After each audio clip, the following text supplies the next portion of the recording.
Bonjour à toutes et à tous et bienvenue sur ce nouvel épisode de Pas un de moins. Aujourd'hui, nous avons le plaisir d'accueillir Hugo Clément. Il est conférencier, professeur de philosophie et spécialiste des questions éthiques et des mécanismes de pouvoir dans les relations humaines.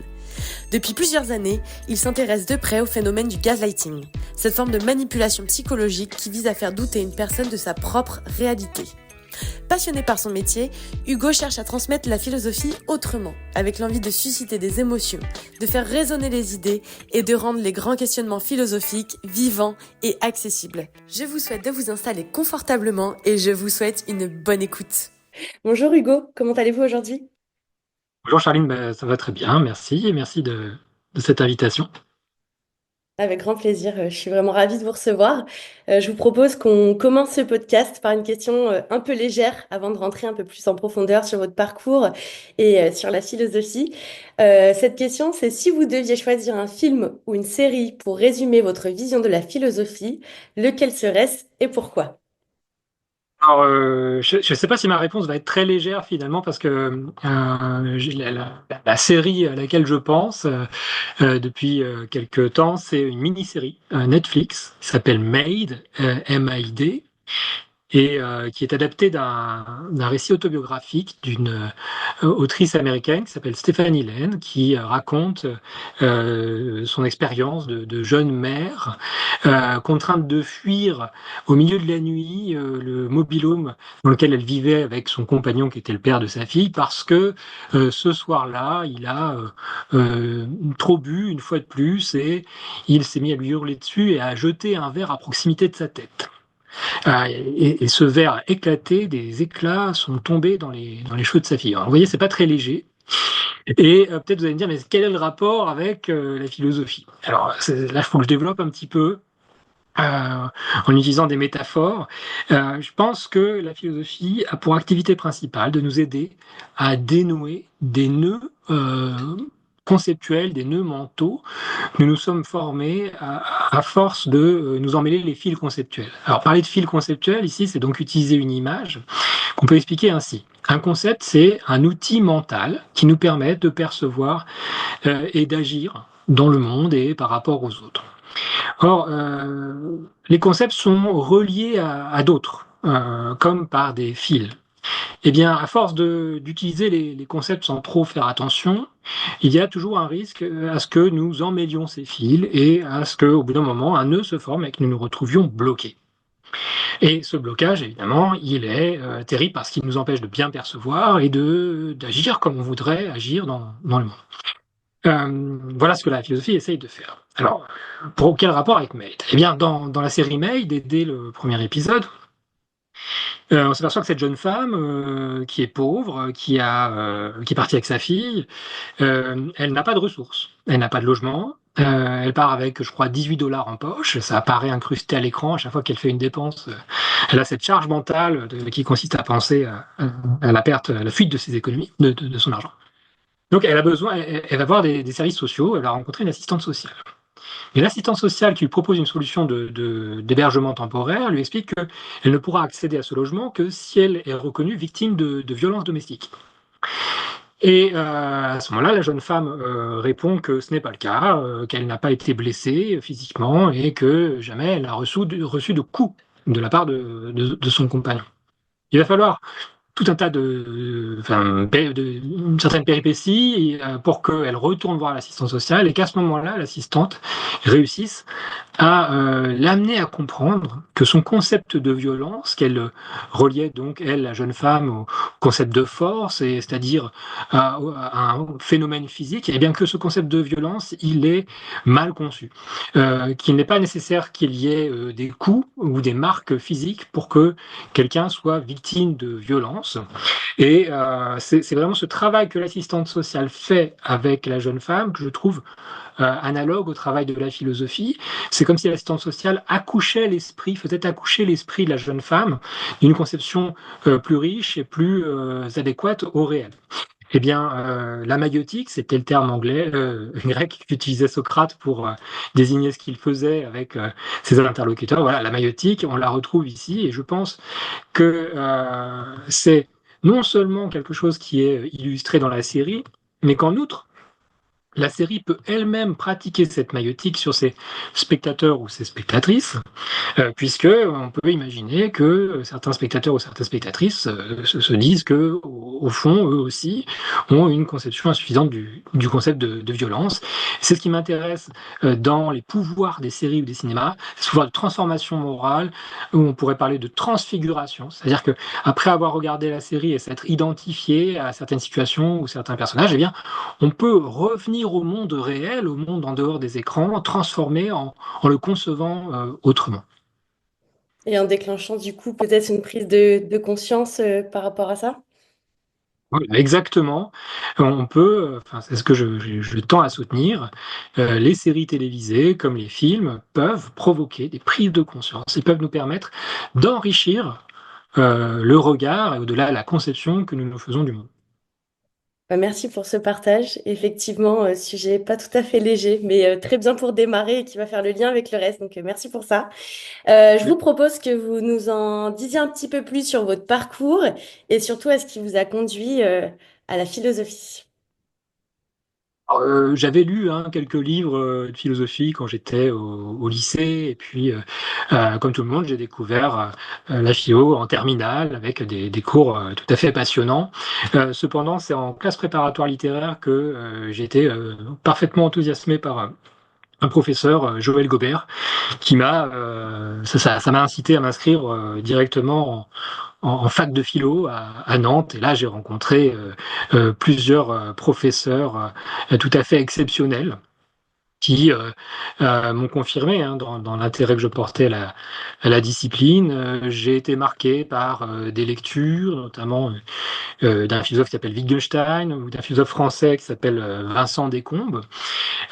Et puis, donc, j'ai après ce qui s'appelait à l'époque la maîtrise, l'équivalent du Master 1 aujourd'hui, sauf que c'était scindé, alors qu'aujourd'hui, un Master 1, c'est rien, faut avoir les 2 années. Après ça, j'ai passé le CAPES et puis j'ai commencé à enseigner en tant que stagiaire, professeur stagiaire, à l'IUFM, ce qui s'appelait l'IUFM à l'époque, l'école où l'on forme les professeurs, où l'on formait les professeurs, l'UFM de Nantes, et puis en lycée à La Roche-sur-Yon, donc en Vendée. Et là, il y a deux événements qui ont été déterminants, puisque c'est ça, des déclencheurs, c'était la question que vous me posiez. Le premier événement, c'est une intervention d'un collègue de philosophie, qui nous a présenté des cours qu'il faisait sur l'art à partir de présentations PowerPoint dans lesquelles il intégrait des images, mais aussi des vidéos. Alors on est en 2001, 2001-2002, c'est très très tôt. Aujourd'hui, ça Mm. semble quelque chose de parfaitement banal, mais à l'époque, ça ne l'était pas. C'était tout à fait novateur. Et j'avais été vraiment séduit par cette façon de faire cours qui me semblait donc enfin, surtout quand on parle d'art, tout à fait bonne, tout à fait imitable, puisqu'on on pouvait voir les œuvres qui étaient commentées en même temps qu'elles étaient commentées. Le deuxième événement, c'est alors que j'avais eu certaines difficultés à expliquer le début des méditations métaphysiques de Descartes, le fameux passage où Descartes justifie sa méthode du doute hyperbolique. Donc voilà, j'étais un jeune enseignant, j'ai essayé d'expliquer ça. Il y a un élève qui est venu me voir, qui m'a dit, Monsieur, vous devriez aller voir Matrix, que je n'avais pas vu, parce que on dirait que c'est l'histoire de Matrix. Et ça a été aussi très important. D'ailleurs, une dizaine d'années plus tard, j'ai écrit un petit livre sur la trilogie, ce qui était à l'époque la trilogie Matrix. Donc ça, c'est des éléments importants. Puis après cette année de stage, donc en 1er septembre 2002, je suis muté à Tours, d'abord sur deux établissements, puis finalement sur un seul, le lycée Paul Louis Courier, où j'ai eu le plaisir d'être votre professeur de philosophie. Et Exactement. c'est là, voilà, c'est là que j'ai mis en place la méthode d'enseignement dont nous parlons aujourd'hui, qui s'appuie sur l'usage de présentations PowerPoint avec des extraits vidéo incrustés. Et si je poursuis un peu sur mon parcours, euh, à force de bricoler comme ça mes cours de philosophie à partir d'extraits de cinéma puis de séries télévisées, Je me suis posé des questions. Je me suis demandé ce que je faisais, pourquoi je faisais ce genre de choses. Est-ce que ça avait un sens, une valeur philosophique? Il y a notamment une interrogation qui m'a marqué, c'est que quand je présentais ces extraits, la plupart du temps, avec les élèves, on ne parlait pas de ces extraits comme s'il s'agissait entièrement de fiction. On avait vraiment l'impression de parler du monde, de la réalité. Or, en philosophie, c'est compliqué de dire qu'on peut atteindre le monde. C'est un vieux problème, qui est le problème du scepticisme. C'est celui qu'évoquait justement Descartes avec sa méthode, qu'il essayait d'affronter. Et donc, voilà, je me suis intéressé à cette question de savoir dans quelle mesure le cinéma pouvait constituer une représentation, une transcription ou une projection du monde. Et ça m'a conduit assez naturellement à faire une thèse après avoir passé l'agrégation et un master 2. Donc, j'ai fait une thèse en philosophie du cinéma avec Sandra Logier, qui était ma directrice et qui a eu un rôle très très important dans la suite de mon travail.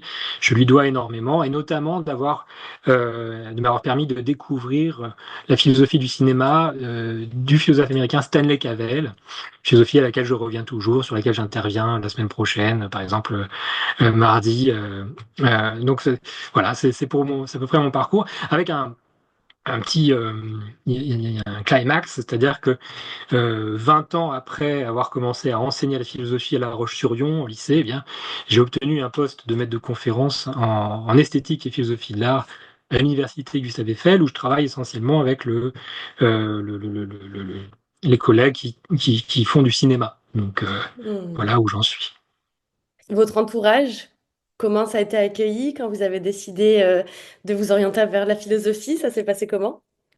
C'était quelque chose qui était plutôt bien perçu, parce que j'ai eu la chance d'être dans une famille où il y avait des livres, où il y avait une certaine conscience politique qui faisait qu'on était sensible à la différence entre les discours ambiants et puis ce qu'on pouvait observer et penser de la réalité. Donc ça crée un peu un penchant, une tendance un peu philosophique, hein, parce on se sent toujours un peu en décalage vis-à-vis de l'opinion courante, de ce qu'on pense généralement. Donc non, ça a été plutôt bien accueilli. Et puis, le métier de professeur, au moment où j'ai opté pour cette profession, n'était pas était plus attractif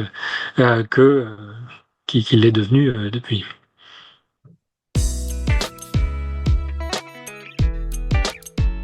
J'y avais répondu partiellement, mais qu'apporte cette méthode-là à travers le cinéma et les séries par rapport à une méthode plus traditionnelle bah, qu'on connaît un peu plus du coup dans l'enseignement scolaire? Ce que ça apporte, c'est plusieurs choses. Je ne sais pas si c'est entièrement, enfin, si ces apports sont exclusifs. C'est-à-dire, je pense qu'il y a beaucoup de méthodes pour enseigner et que pour avoir suivi des enseignements traditionnels de philosophie, eh bien, il y a des façons excellentes d'enseigner la philosophie qui se passent totalement de cette méthode et qui peut-être retrouvent certains des effets. En tout cas, moi, pour ce qui a été mes conditions d'enseignement, c'est-à-dire assez souvent, malheureusement, un public d'élèves pour qui la lecture était non seulement quelque chose qui n'était pas du tout une habitude, mais en plus quelque chose qui pouvait être perçu comme une punition. C'est ça un peu mon contexte. Donc, Mm. euh, ne pas pouvoir m'appuyer sur une culture littéraire ou sur des références en lien avec la lecture m'a conduit assez spontanément à privilégier ce média audiovisuel. Donc, ça a été, voilà, ça c'était mes conditions d'enseignement et le cinéma et les séries ont été une des façons dont j'ai essayé de m'adapter à ces conditions. Mais je pense qu'on peut proposer une liste des vertus hein, qu'a cet enseignement. Alors d'abord, il y a une vertu inclusive que j'essayais de mentionner, plutôt que de citer des références littéraires ou artistiques que les élèves ne maîtrisent pas du tout, eh bien, on va pouvoir aller chercher du côté de leur culture, qui, en général, du point de vue audiovisuel, est un peu plus développée, pour leur permettre de comprendre ce qu'on essaie de dire. Et de cette façon, on, on lutte contre un problème que peuvent rencontrer les collègues qui veulent à tout prix ne citer que des références dites classiques, c'est que les références sont censées illustrer, c'est-à-dire permettre de mieux comprendre quelque chose qui est plus difficile à comprendre parce que c'est abstrait. Mais si vous utilisez une référence que la personne en face ne connaît pas et ne comprend pas pour vous expliquer, vous n'allez rien rendre clair du tout.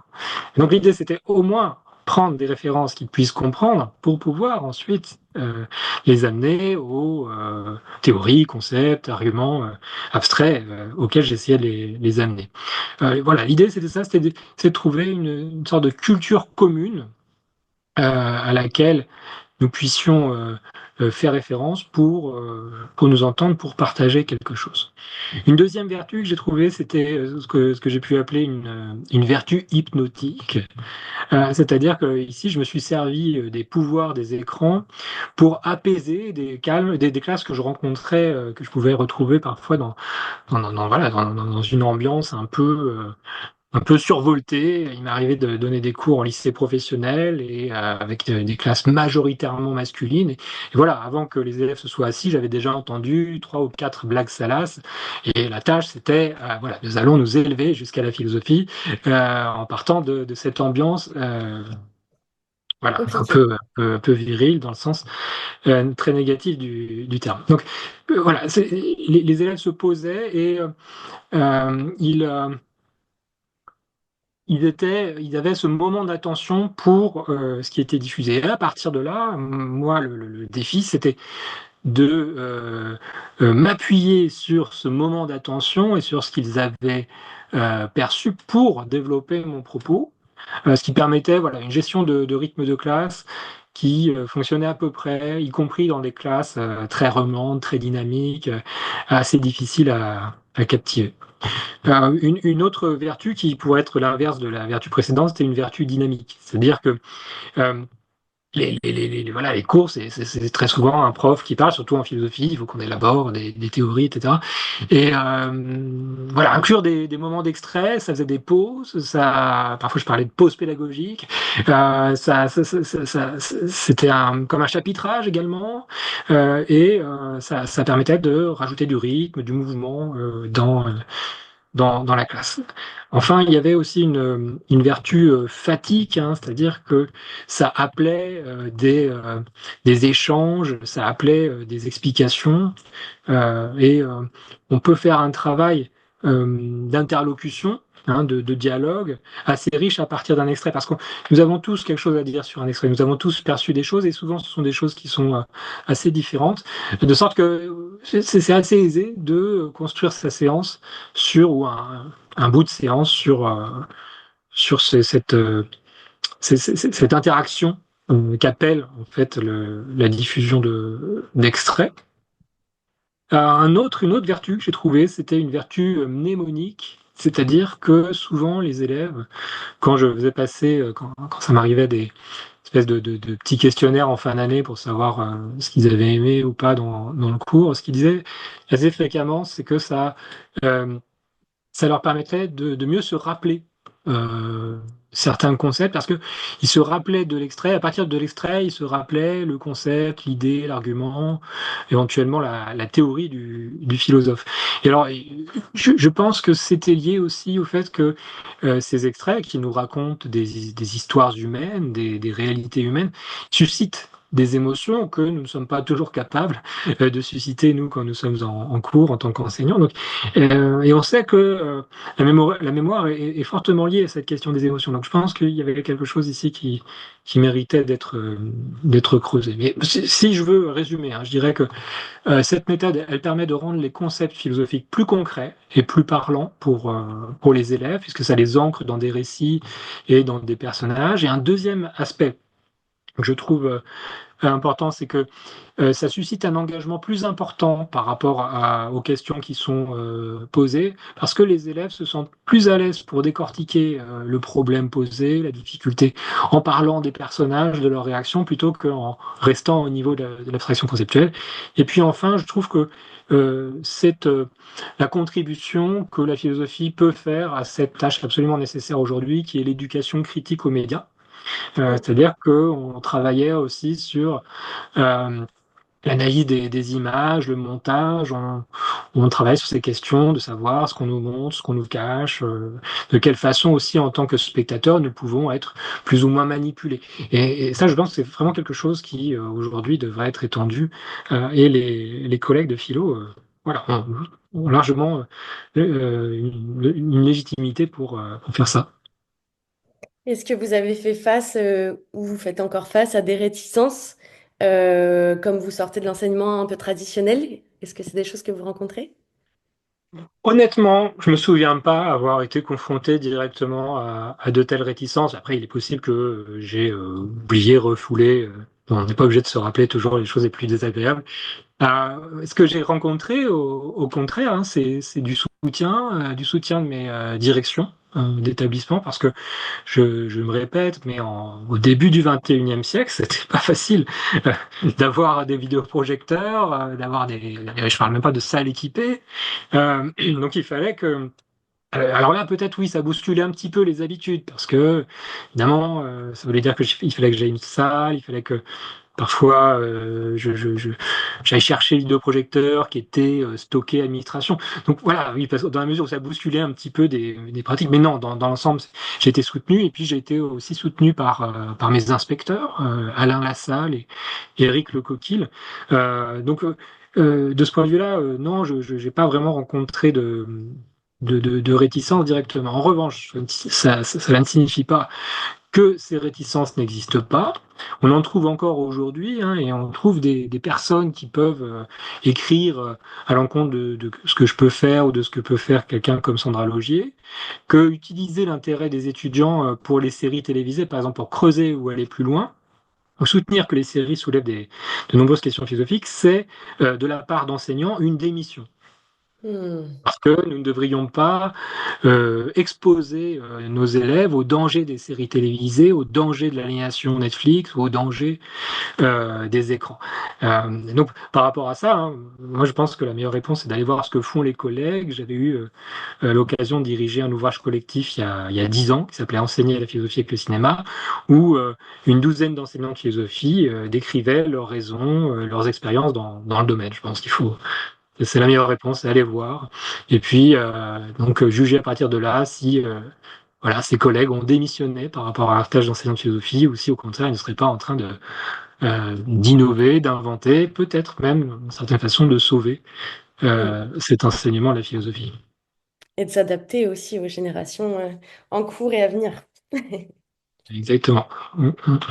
Et pourquoi, selon vous, la philosophie est aussi importante aujourd'hui? Là, je pense pas que je dirais des choses très, très, très originales, mais bon, si je reprends mon analogie du début, la philosophie qui a pour tâche de dénouer nos nœuds mentaux en faisant le tri au niveau de nos fils conceptuels, eh bien, je pense que à une époque où nous sommes, on pourrait presque dire, surinformés, où les fake news, la manipulation de l'information dominent au point d'avoir des impacts, des effets politiques nationaux et internationaux extrêmement graves. Voilà, on peut que comprendre et qu'imaginer à quel point les ressources offertes par la philosophie sont importantes. Voilà, la tâche de la philosophie, c'est justement celle-là, c'est euh, on pourrait le dire autrement, comme dans un extrait de film qui m'avait été conseillé par un élève. Le film C'est déjà vu de Tony Scott avec Denzel Washington.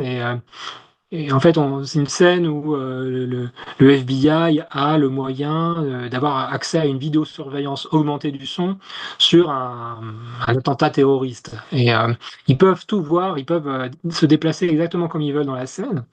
Et leur problème, c'est pour ça qu'ils font appel à Denzel Washington, qui est un policier local de la Nouvelle-Orléans.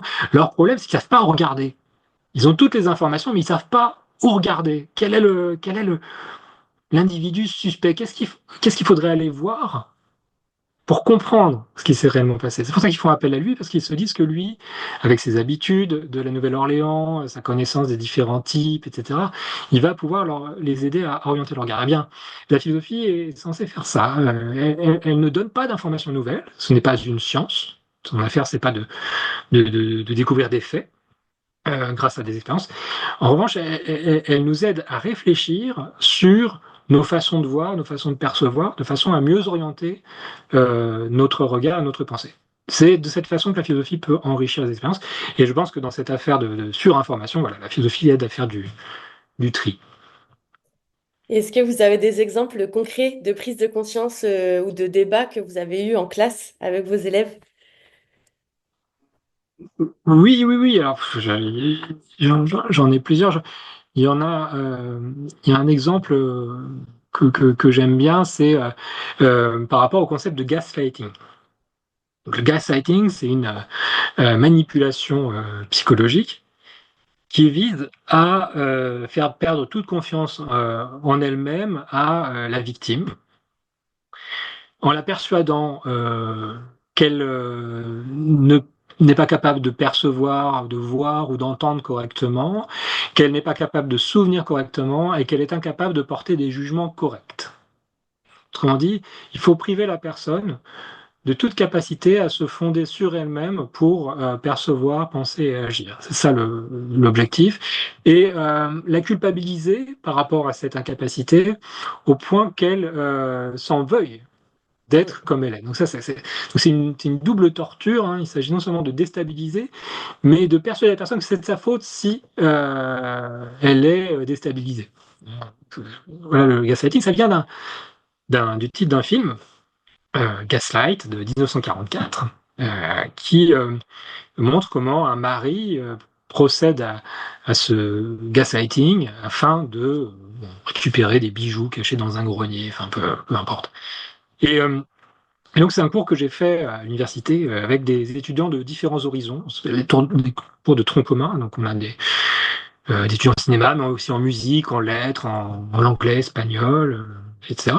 Et, et en fait, à chaque fois que j'ai fait ces cours, j'ai eu des réactions, soit pendant les cours, soit après les cours, des étudiants ou des étudiantes qui venaient se confier et qui me disaient que les extraits que j'avais décortiqués et analysés avec eux, eh bien, ça correspondait malheureusement à des choses qu'ils avaient vécues dans un contexte amoureux, amical ou familial ou professionnel. Donc, c'est c'est vraiment des moments très forts parce que ce sont des moments où on retrouve ce que je disais à propos de May, c'est-à-dire que le, le, le savoir, alors ici psychologie philosophique et l'audiovisuel permettent euh, d'élargir en fait la conscience et la lucidité des personnes en faisant que ces personnes s'identifient à des situations et des personnages qui sont pourtant des situations et des personnages fictionnels. Ça offre d'autres perspectives aussi et d'autres actions peut-être derrière que de rester dans la situation dans laquelle elles étaient. Exactement. L'idée, c'était toujours en lien avec le travail qui est mené dans l'université Gustave Eiffel, hein, d'indiquer qu'il y a donc des dispositifs pour contacter des personnes si on a besoin d'aide. Euh, il y a aussi des sites hein, internet que j'indiquais exactement. Je mettais aussi en garde contre la dangerosité de certaines situations, en disant qu'il ne faut pas garder ça pour soi, il ne faut pas nécessairement chercher à confronter le gaslighter, le manipulateur, mais plutôt chercher de l'aide, en parler pour se protéger. Donc voilà, après on rentrait dans un cadre pratique, un cadre d'action qui est celui qui est offert par les structures, en tout cas par ces structures universitaires. Et je sais que cette question divise un peu, mais est-ce que la philosophie, du coup, devrait pas être enseignée à des enfants un peu plus jeunes, typiquement au collège, où en fait, surtout que les nouvelles générations qui arrivent sont confrontées aux réseaux sociaux, à la dangerosité des réseaux sociaux. Est-ce que justement, ça pourrait pas les aider d'avoir cet enseignement-là plus tôt? Vous prêchez plutôt un convaincu pour ce qui est d'enseigner la philosophie de façon plus large et, euh, et, euh, et de façon plus précoce. Euh, je, je, je pense notamment à cette série qui a fait événement par rapport à laquelle une pétition a circulé récemment pour qu'elle soit diffusée dans les établissements scolaires. C'est la série Adolescente ou Adolescence. Adolescence, ouais. Euh, Adolescence. Et Et donc, je pense, oui, il y a certainement un travail à faire bénéfique et fécond, peut-être en alliant les deux, c'est-à-dire les pouvoirs de l'audiovisuel et les pouvoirs de la lecture, l'analyse philosophique. Euh, après, j'avoue que ça, c'est une affaire un petit peu de spécialité. Il y a de la philosophie pour enfants qui existe et je ne connais pas très bien ces démarches. Euh, je suis plus du côté désormais universitaire, mais je, je ne vois pas d'objection de principe à cela, même si je comprends bien que les collègues ne soient pas entièrement enchantés à l'idée de se retrouver devant des classes d'élèves avec l'attention plus flottante, avec moins de maturité encore que les élèves qu'on peut avoir en terminale. Donc, c'est là, je mettrais un bémol. Il faut pas que ça soit fait n'importe comment. Il faut pas dire, oui, bah, bien sûr, on va mettre de la philosophie en troisième et on va mettre l'enseignant sans formation préalable devant des classes entières à des horaires impossibles, etc. Non, non, il faut qu'il y ait des conditions propices pour que cet enseignement de la philosophie à des publics plus difficiles soit donné. Et ça, c'est une leçon qui devrait valoir par ailleurs, hein. C'est-à-dire moins le public est réceptif spontanément à la philosophie, plus les conditions devraient être aménagées, des doublements, etc., pour que ça se produise. Sinon, non seulement c'est l'échec, parce que le collègue peut pas faire ce qu'il veut, mais en outre, c'est contre-productif, parce que les Mm. élèves se font une idée de la philosophie qui est fausse. C'est-à-dire qu'ils ont l'impression qu'ils savent ce que c'est que la philosophie, alors qu'en fait, la philosophie n'a pas eu lieu parce que les conditions n'étaient pas réunies pour qu'elle ait lieu. Mm. Et ça marque pour le coup ensuite. Vous parliez de science tout à l'heure. Est-ce que selon vous, philosophie et science, c'est compatible ou complémentaire? Oui, ben, c'est non seulement compatible, mais on pourrait même s'interroger sur la distinction qu'on fait entre les deux, hein. Historiquement, ce sont des, des philosophes ont été pendant très longtemps des scientifiques, les scientifiques étaient d'une certaine façon philosophes. Donc, il y a une même démarche qui est une démarche de sérieux, d'interrogation, d'étonnement, une démarche de doute, parce que c'est ça qui caractérise la science. Plutôt que les certitudes, c'est le doute constant, c'est la remise en cause de ce qu'on sait ou de ce qu'on croit savoir. Donc tout ça, ce sont des vertus intellectuelles qui sont transversales et qui devraient être davantage partagées dans l'ensemble de la société. Par ailleurs, je le disais, la philosophie n'est pas la même chose que la science, dans la mesure où la philosophie n'est pas affaire de découvrir de nouvelles informations, ne vous fait. On pourrait presque dire que c'est pas une affaire d'explication. La philosophie ne cherche pas à expliquer, mais est plutôt affaire de description et d'interprétation, de modification des cadres conceptuels qui mènent nos enquêtes et nos recherches. Et puis il y a bien sûr aussi toute une dimension de réflexion sur les fondements des sciences, puisque c'est pas parce qu'on a des progrès scientifiques et technologiques époustouflants que l'édifice scientifique et technologique est entièrement fondé rationnellement. Il y a toujours de la place pour une interrogation sur les méthodes et sur les fondements ultimes du savoir. Et surtout, c'est la chose la plus évidente, il y a une dimension éthique et politique de la vie humaine, de la réalité, y compris de la vie scientifique et de la réalité scientifique, qui ne relève pas de la science, mais de la philosophie. Est-ce que vous pensez que on peut penser à un monde sans passer par une démarche scientifique, juste s'appuyer du coup sur la philosophie, où on a vraiment aussi quand même besoin de preuves matérielles et de science? Alors bon, la science est indispensable pour penser un monde, dans la mesure où, encore une fois, la science a pour tâche de décrire les faits et de chercher à les expliquer.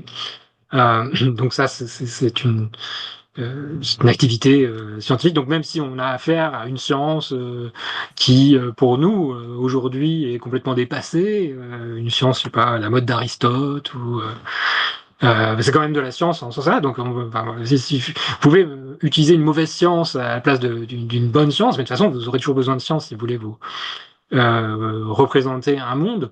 Euh, mais Euh, bien sûr, ce que j'essayais de dire aussi au tout début avec l'image du concept comme outil intellectuel, outil mental, c'est que euh, nous, nous, notre façon de nous représenter le monde, même quand elle est fondée sur la science, elle est néanmoins euh, teintée, elle est colorée par certains concepts qui sont très très fondamentaux et qui vont pouvoir influencer l'esprit des scientifiques eux-mêmes.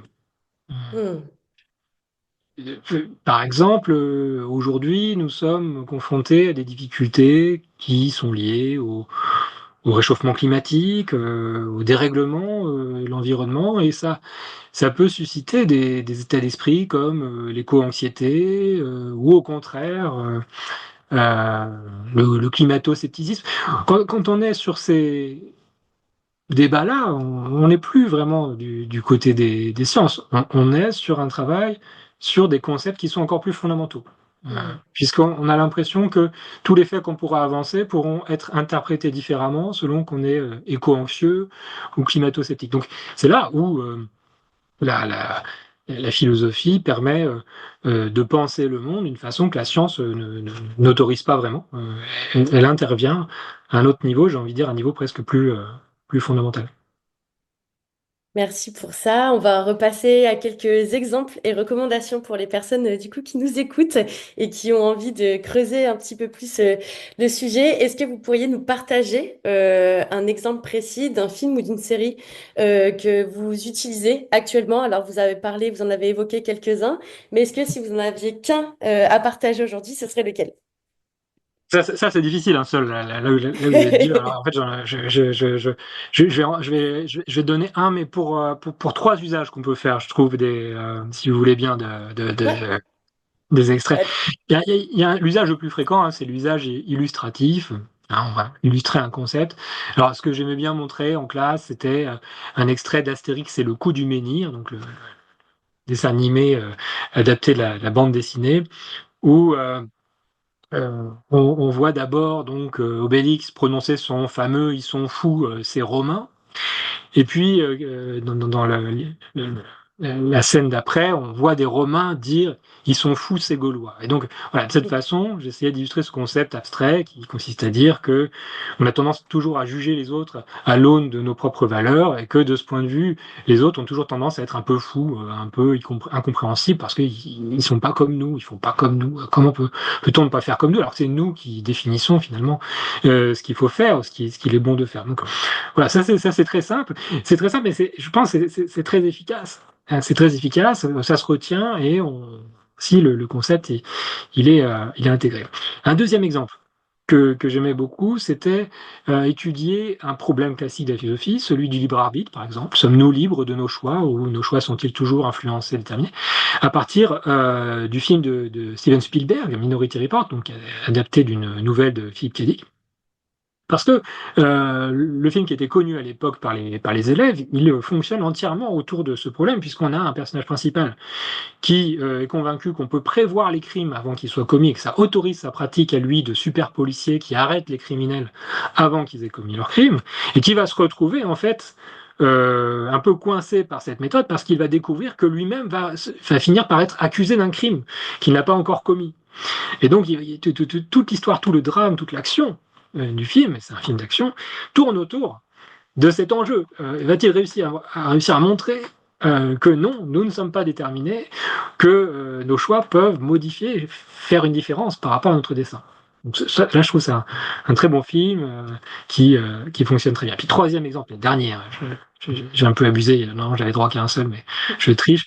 Euh, Troisième exemple, je trouvais que l'étude de la structure d'un film, la structure narrative d'un film, pouvait permettre de présenter une théorie. Notamment, j'aimais beaucoup travailler sur Barry Lyndon, un très beau film de Stanley Kubrick, pour essayer de montrer euh, que les romantiques ont tort de penser le désir comme une relation binaire, où il y aurait juste quelqu'un qui désire et quelqu'un d'autre ou quelque chose d'autre qui est désiré, et que dans le film, on voit bien comment le désir naît bien souvent, voire toujours nécessairement de la référence à un troisième pôle qui va être un modèle que le sujet qui désire va chercher à imiter, y compris jusque dans ses désirs. Et montrer différentes scènes, montrer comment le jeu des regards est filmé par Kubrick, ça permettait de mettre en évidence l'insuffisance de la théorie romantique et quelque chose comme la vérité de la conception du désir qu'on trouve, selon René Girard, dans les grands romans. Voilà, c'était mes trois exemples. Eh ben, c'est très complet, merci beaucoup et je les remettrai du coup en description pour celles et ceux qui souhaitent aller creuser. On arrive bientôt à la fin de l'épisode. J'ai encore deux petites questions. La première, c'est quels sont vos projets actuels? Si vous voulez un peu en parler ou même des projets actuels et futurs autour de tout ça. Et la deuxième, ce serait si vous pouviez inviter un ou une philosophe à dîner, qui choisiriez-vous et de quoi parleriez-vous? Alors, pour la première question, donc j'ai en projet actuellement, et en lien avec notre propos, de terminer un ouvrage qui est une défense des séries télévisées dans leur pouvoir instructif, dans le pouvoir d'éducation. Donc c'est un gros ouvrage qui essaie de répondre à des critiques, des livres qui ont été écrits récemment et qui s'en prennent donc à ce que j'essaye de faire, ou à ce que nous, puisque nous sommes plusieurs philosophes à travailler sur les séries actuellement, nous essayons de faire. Donc ça, c'est le premier projet, gros projet sur lequel je travaille depuis un an maintenant et qui devrait être intitulé Backlash anti-série. Et par ailleurs, donc toujours en lien avec ce genre de préoccupation, j'organise un séminaire sur le gaslighting depuis un an que je compte poursuivre et qui est très très intéressant. Je travaille également sur la question de savoir ce qui peut fasciner autant dans le genre très populaire actuellement du true crime. Et voilà, j'en suis un peu aux prémices de ce projet, mais c'est absolument passionnant et je pense qu'il y a beaucoup de choses philosophiques à tirer de ça. Quant à la deuxième question, alors moi j'avais interprété ainsi quand j'inviterais Épicure en fait, parce que vous me parlez d'un repas, donc évidemment j'ai envie d'inviter Épicure parce que on sait hein, qu'il a, contrairement au sens du terme de l'adjectif en français, il a un régime assez strict, il a des principes assez stricts, mais en même temps, quand on lit bien les quelques textes qu'il nous a légués, on s'aperçoit que ça ne signifie pas qu'un repas avec lui, c'était nécessairement quelque chose de triste, puisque peut-être il y a une question de fréquence, si c'est rare, extraordinaire, on peut se lâcher un peu. Et donc, je l'aurais invité, puisque parce que j'avais compris, la question c'était avec un film, avec un personnage de film, j'aurais invité avec Babette. Donc, Babette, c'est le personnage principal d'un des plus beaux films qui existent sur la cuisine, la gastronomie, qui est le Festin de Babette, inspiré d'un roman. Et, euh, et Babette, non seulement c'est une cuisinière hors pair qui va entièrement ravir tous ses invités, mais c'est une personne qui est une artiste. C'est vraiment de l'art ce qu'elle propose. Et en outre, c'est une personne extrêmement généreuse en fait. Elle va, alors qu'elle, je ne sais plus exactement, je crois qu'elle a hérité d'une somme, enfin bon, alors elle est pauvre, elle a toujours été pauvre, mais elle reçoit de l'argent, elle décide d'utiliser tout cet argent pour ce banquet, pour faire plaisir à ses convives et pour essayer de réintroduire un petit peu de chaleur, d'unanimité et d'harmonie dans une communauté qui avait tendance à se fissurer. Et donc, voilà, j'aurais bien aimé les interroger pour qu'ils discutent ensemble. Alors déjà pour qu'on sache un peu plus si Épicure, ce qu'Épicure pensait de ce repas, est-ce qu'il allait manger ou non, comment est-ce qu'il réussissait à gérer, si j'ose dire, l'exigence éthique du contrôle, de la mesure, avec la deux-mesure esthétique du plaisir offert à l'occasion de la fête. Ça, c'est une question qui m'aurait bien intéressé. Et puis, j'aurais souhaité hein, donc que Babette lui transmette ce sens de la générosité et m'interroge également sur la façon de concevoir cette générosité dans le contexte l'épicurisme auquel on a pu reprocher à certains moments d'être peut-être un peu trop tourné vers soi et pas assez vers l'extérieur. Bah, Voilà. super, c'est une très belle réponse. Je vous en prie. Merci en tout cas, on est à la fin de cet épisode. Ben, merci beaucoup et j'espère que ça plaira à celles et ceux qui écoutent. Merci beaucoup, Charlie.